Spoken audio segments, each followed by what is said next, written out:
Thinking of migrating from Shopify to Webflow? Here's what it really costs in time, money, and risk. Businesses make the switch for design freedom, SEO control, and long-term savings. But migration isn't a simple flip of a switch.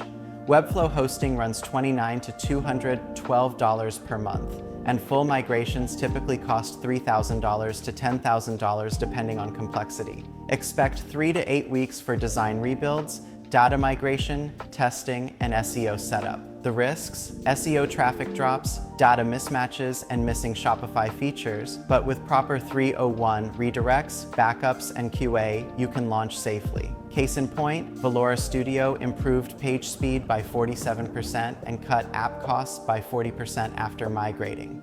Want to scale with a clean, SEO-safe Webflow store? Work with us. Let's talk about a tailored migration plan that drives ROI.